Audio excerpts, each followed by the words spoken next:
అశ్వ సంవత్సరంలో కైలాస యాత్ర Shri Gayatri tours and travels 8977349696. గురుగారు, మొన్నటి వరకు బంగారం చాలా ఎక్కువ వరకు పెరిగింది, మళ్ళీ తగ్గింది. ఇప్పుడు బంగారం పెరుగుతుందా, తగ్గుతుందా, కొనాలా, అమ్మాలా? అసలు బంగారం మీద ప్రిడిక్షన్ ఎలా ఉంటుంది? ఖచ్చితంగా 100% మళ్ళీ పెరుగుతుందండి. మళ్ళీ పెరుగుతుంది ఖచ్చితంగా. ఇప్పుడున్న రేటు కంటే కూడా 100% పెరుగుతుంది. ఇప్పుడు మనకి ఎలా అంటే 184 దాకా వచ్చి అది 145 దాకా ఏమో వెళ్ళి మళ్ళీ కొంచెం ముందు మూమెంట్ వస్తూ వెనక్కి వెళ్తూ ఉంది కదా. ఇక్కడ ఖచ్చితంగా 100% బంగారం రేటు మళ్ళా పెరగనుంది. ఇది రాసి పెట్టుకోండి. బంగారం rate, silver rate, crude oils ఇవన్నీ విపరీతంగా పెరుగుతాయి.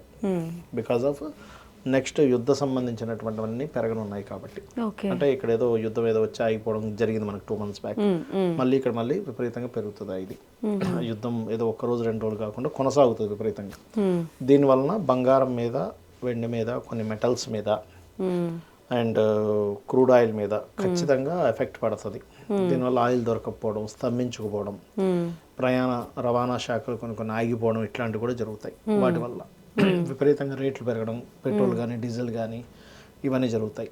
కాబట్టి బంగారం అంటే కొనుక్కోవడం ఆపుతారు, పెట్రోల్ ఇలాంటివి అయితే అసలు ఇబ్బంది అవుతుంది. స్తంభించేటువంటి సమయం నడుస్తుంది ప్రపంచం మొత్తం. ఈ క్రూడ్ ఆయిల్ లేకపోవడం వల్ల కొంత స్తంభిస్తుంది. అంటే మనకి పెట్రోల్ డీజిలే కదా. కాబట్టి ఏంటంటే దీని వలన పవర్తో నడిచేటువంటి వాటికి గిరాకీ పెరుగుతుంది. గుర్తుపెట్టుకోండి, ఎలక్ట్రికల్ వాటికి బాగా గిరాకీ పెరుగుతుంది. సో ఏదైనా కొనుక్కోవాలనుకుంటే బుక్ చేసుకుంటే ఇప్పుడే బుక్ చేసుకోవడం మంచిది. అవి కూడా రేట్లు పెరుగుతాయా? అయితే ఇక్కడ నేను అనేది ఏంటంటే, గతంలో ఎవరైతే ఈ గోల్డ్ మీద పాపం ఎక్కువ రేట్లో ఇన్వెస్ట్మెంట్ చేసి అయ్యో తగ్గింది అని బాధపడేటువంటి వారికి ఒక రకంగా చెప్పాలంటే శుభవార్త. 100% అందులో డౌట్ ఏం లేదు. అయితే ఇక్కడ నేను ఎప్పుడూ ఒక విషయం చెప్తాను. మీ పర్సనల్ చార్ట్లో జూపిటర్ అండ్ సన్ బాగున్నాడు అంటే గోల్డ్ మీద మీరు కళ్ళు మూసుకొని ఇన్వెస్ట్మెంట్ చేయొచ్చు, ఎటువంటి సందేహం లేదు. ఓన్లీ మూన్ అండ్ జూపిటర్ బాగున్నాడు అప్పుడు సిల్వర్ మీద చేయండి. బికాస్ ఆఫ్ సిల్వర్కి మూన్ కారకుడు, గోల్డ్కి జూపిటర్ అండ్ సన్ కారకుడు, ఇత్తడి ఇట్లాంటి వాటికి ఓన్లీ జూపిటర్ కారకుడు. అండ్ ఐరన్ మీద కొంతమంది ఇన్వెస్ట్మెంట్ చేస్తారు, ఆయిల్స్, ఐరన్స్. ఇప్పుడు మనకి నెక్స్ట్ యుద్ధాలు పెరగడం వల్ల ఈ ఆయిల్ రేట్ పెరిగిపోద్ది. అట్లాంటి వాళ్ళు సాటర్న్ బాగున్న వాళ్ళు కనుక ఆయిల్ మీద కనుక ఇన్వెస్ట్మెంట్ చేస్తారు విపరీతంగా పెరుగుతుంది. కాపర్ మీద కూడా చాలా మంది బిస్కెట్లు అవి కాపర్ మీద అండ్ ల్యాండ్స్ మీద మీరు చేయొచ్చు ఇన్వెస్ట్మెంట్స్, డౌట్ లేదు. కాకపోతే ఏంటంటే మార్స్ బాగుండాలి వాళ్ళకి. ఇక్కడ ఎలా ఉంటుందంటే చెప్తాను చూడండి. గోల్డ్ మీద గోల్డ్ పెరుగుతుందని అందరూ ఇన్వెస్ట్మెంట్ చేస్తున్నారు. కొంతమందికి అందులో లాభం వస్తుంది, హై రేంజ్లో ఇన్వెస్ట్మెంట్ చేసినప్పుడు తగ్గినప్పుడు నష్టం వస్తుంది. ఇక్కడ ఎలా ఉంటుందంటే ఈ జూపిటర్ సన్ బాగలేని వాళ్ళందరూ హైలో ఇంకా తగ్గే ముందు ఇన్వెస్ట్మెంట్ చేస్తారు. వాళ్ళ టైం అలా ఉండి వాళ్ళకి నష్టపోయే టైము 12th house లార్డ్ ఫలితాలు వస్తున్నప్పుడు తగ్గే మూమెంట్లో ఇన్వెస్ట్మెంట్ చేస్తారు. పాపం వాళ్ళ టైం బాగోక 184 దగ్గర 185 దగ్గర ఇన్వెస్ట్మెంట్ చేసిన వాళ్ళు ఉన్నారు. అరే ఏంటిది ఒకసారి 20,000 తగ్గిపోయింది, 30,000 తగ్గిపోయిందని కంగారు పడి అప్పటికప్పుడు తీసేసి అమ్మో ఇంకో తగ్గిపోద్దంట, ఇంకా 1,00,000కి వెళ్ళిపోద్దంట అని నష్టాన్ని తీసేసిన వాళ్ళు ఉంటారు. ఎవరు? జూపిటర్ అండ్ సన్ పాడైన వారు 12th house ఫలితాలు వస్తున్నప్పుడు. ఎప్పుడైనా సరే మన జన్మజాతకంలో 12th house అంటే ఖర్చు పెట్టడం, నష్టపోవడం, 3rd house అంటే దారిద్రం అనుభవించడం. దానివల్ల అంటే 12-3 కాంబినేషన్ ఉన్నప్పుడు అటువంటి వాటికి చేయకూడదు. సరే ఇప్పుడు మన డబ్బులు ఉన్నాయండి, నాకేమో ఇన్వెస్ట్మెంట్ చేయాలన్నది, ఏం చేయాలన్నప్పుడు అప్పుడు ఇంట్లో ఇప్పుడు ఎగ్జాంపుల్ ఆ వ్యక్తికి బాగాలేదు, వాళ్ళ భార్య పేరు మీద లేదా పిల్లల పేర్ల మీద ఎవరి మీద అయితే బాగుందో వాళ్ళ చేత కొనిపించాలి ఐటమ్ డైరెక్ట్గా.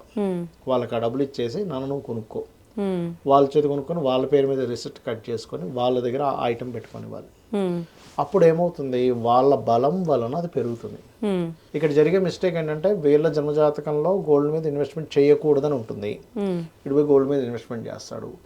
నేను ఈ రీసెర్చ్ చేస్తే అంటే ఎవరెవరైతే నష్టపోయారో, ఎవరెవరైతే లాభం పొందారో, కొన్ని 100 జాతకాలు 1000 జాతకాలు తీసుకొని రీసెర్చ్ చేస్తే పర్ఫెక్ట్గా ఎవరికైతే లాభం పొందాలో వాళ్ళు తక్కువలో ఉన్నప్పుడు కొన్నారు, ఎవరైతే నష్టపోవాలో ఎక్కువ ఉన్నప్పుడు కొన్నారు.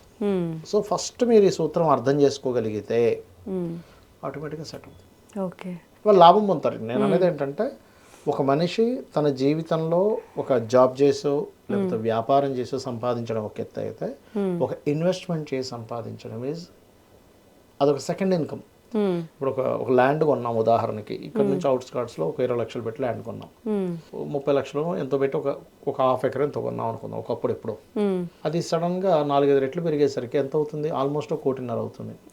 ఒక వ్యక్తి 1.5 కోటి సంపాదించాలంటే సామాన్య మానవుడు అతనికి చాలా సమయం పడుతుంది. పెద్ద పెద్ద వాళ్ళకి, పెద్ద పెద్ద బిజినెస్ మ్యాన్కి చాలా చిన్న విషయం.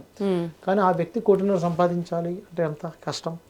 అదే నీ చార్ట్లో ఇన్వెస్ట్మెంట్ దేని మీద చేస్తే నీకు డబ్బులు వస్తాయో తెలుసుకొని నువ్వు దాని మీద పర్టికులర్ టైంలో, ఇక్కడ ఏంటంటే ఇన్వెస్ట్మెంట్ ఎప్పుడు చేయాలి, దేని మీద చేయాలి, ఎవరి పేరు మీద చేసుకోవాలి, నీకు దేని మీద కలిసి వస్తుంది అనే పాయింట్ నువ్వు కనుక ఆస్ట్రాలజికల్గా తెలుసుకొని చేసినట్లయితే నువ్వు నష్టపోవు. ఆస్ట్రాలజీ ఉన్నది ఎందుకంటే నిన్ను నువ్వు బాగుపరచుకోవడానికి, అంతేగాని ఆ దోషం ఉంది, ఈ దోషం ఉంది, నువ్వు చచ్చిపోతావు, నువ్వేదో అయిపోతావు, ఇది చెప్పడానికి కాదు. అయితే అవి కూడా చెప్తారు, ఎందుకు కొంచెం నువ్వు జాగ్రత్తగా ఉండడానికి. యాక్సిడెంట్ యోగం ఉందనుకోండి, అప్పుడు నువ్వు నాన్న నీకు యాక్సిడెంట్ యోగం ఉంది, నువ్వు వాహనం మీద వెళ్ళేటప్పుడు స్లోగా వెళ్ళు, రోడ్డు దాటేటప్పుడు జాగ్రత్తగా దాటు, ఈ పలానా జపం చేసుకో, ఈ మంత్రం చేసుకో, ఈ నామస్మరణ చేసుకొని చెప్తారు. కానీ నీ యొక్క లైఫ్ని ప్లాన్ చేసుకోవడానికి పర్ఫెక్ట్ గైడ్ ఇచ్చేది జ్యోతిష్ శాస్త్రం. జ్యోతి అంటే వెలుగు, ఒక దీపంలా చూపించేది. కాబట్టి ఇక్కడ ఖచ్చితంగా 100% ఇవన్నీ మెటల్స్ అన్ని పెరుగుతాయి. మరలా అగైన్ ఈ ఆయిల్ పెరుగుతుంది, యుద్ధాల సంబంధం పెరగడం వల్ల ఖచ్చితంగా దీని యొక్క ప్రభావం ఉండబోతుంది. కాబట్టి గతంలో ఎవరైతే ఎక్కువలో కొనేసామో అయ్యో ఏమిటని బాధపడేటువంటి వారికి this is the golden opportunity. ఇప్పుడు సేల్ చేసేసుకోవచ్చు. ఇప్పుడు సేల్ చేసుకోమని చెప్పట్లే, అంటే మళ్ళీ చెప్తున్నా. కొనుక్కొని కావాలంటే పెరిగినప్పుడు సేల్ చేసుకోండి, ఇప్పుడు అమ్మేమని చెప్పట్లే. కాదు గురువు గారు, అంటే ఇప్పుడు పెరుగుతుంది, ఈ ఎఫెక్ట్ తర్వాత మళ్ళీ తగ్గుతుంది కదా. అంటే మనకి యుద్ధాలు ఇప్పుడు బాగా బీభత్సంగా రాబోతున్నాయి. యుద్ధాలు బీభత్సంగా పెరిగి తగ్గినప్పుడు, అంటే యుద్ధాలు ఆగిపోయాక తగ్గుతుంది. మళ్ళీ ఎప్పుడైనా తగ్గడం అంటే మరి పూర్తిగా తగ్గదు. అప్పుడుండే రేటుకు ఒక 20% ఎంతో మళ్ళీ డిక్రీజ్ అవుతుంది. అంతేగాని ఎక్కడా కూడా చాలా మంది ఏమంటున్నారు 50,000 వచ్చేస్తుంది, 60,000 వచ్చేస్తుంది గోల్డ్, 80,000 వచ్చేస్తుంది, అంత తగ్గదండి. మీరు రాసి పెట్టుకోవచ్చు, 50,000కి 60,000కి తులం బంగారం రాదు. మళ్ళీ 1,00,000 అయ్యే ఛాన్సెస్ ఉన్నాయి. అసలు కష్టం చాలా. అది మనం ఎప్పుడవుతుందో చెప్తా. 1,00,000 కాదు, 10,000 కూడా అవుతుంది. ఎప్పుడవుతుందో చెప్తా. ఎప్పుడైతే గోల్డ్ని ఒక సమయంలో వేమన తయారు చేశాడు తెలుసా మీకు? గోల్డ్ వేమన వాళ్ళ అన్నయ్య జైల్లో ఉంటే ఆయన విడిపించడం కోసం గోల్డ్ తయారు చేస్తాడు కొన్ని రసాయనాలతో, చెట్లు ఆకులతో. అలా ఏదైనా తయారు చేసే ఫార్ములా ఎవరైనా ఏదైనా దేశం కనుక్కోగలిగితే అప్పుడు తులం బంగారం 10,000కి వస్తుంది, 5,000కి వస్తుంది. అలాంటి ఫార్ములా ఏదైనా కనుక్కోగలిగితే వస్తుంది. కానీ ఇప్పటి వరకు ఉన్నటువంటిది ఏంటంటే మనకి కొన్ని దేశాల్లో రీసెర్చ్ చేసి అసలు మామూలు గోల్డ్ కంటే డబల్ ట్రిపుల్ రేట్ అవుతుంది దానికి తయారు చేయడానికి, ఆ ఫార్ములాస్ పెట్టి. అందుకని ఇంక అంత రేటు పెట్టి తయారు చేయడం ఎందుకు, అదే డైరెక్ట్ తెచ్చుకోవచ్చు కదా అని చెప్పని వాళ్ళు ప్రజెంట్ అయితే దాంట్లో ఉన్నారు. నిజంగా గనక ఇప్పుడున్న గోల్డ్ రేట్లో 5%కే కనుక తయారైతే అప్పుడు తగ్గుతుంది. ఆ రోజు కూడా వస్తుంది, ఫ్యూచర్లో రాదని నేను చెప్పట్లే. కాకపోతే ఏంటంటే అప్పటి వరకు మరి ఇప్పుడున్న కండిషన్, ఇప్పుడున్న సినారియో మాత్రం ఖచ్చితంగా పెరగనుంది అనేటువంటిది మనం అర్థం చేసుకోగలం. ఇది మంచి టైంగా చూసుకొని నష్టపోయిన వాళ్ళందరూ, అంటే ఇప్పుడు నెక్స్ట్ పెళ్లి పెట్టుకుంటున్నాం, ఇప్పుడు కొనేసుకోవడం బెస్ట్, అప్పుడు ఎప్పుడో కొనుక్కునే దానికంటే కూడా. ఓకే గురుగారు.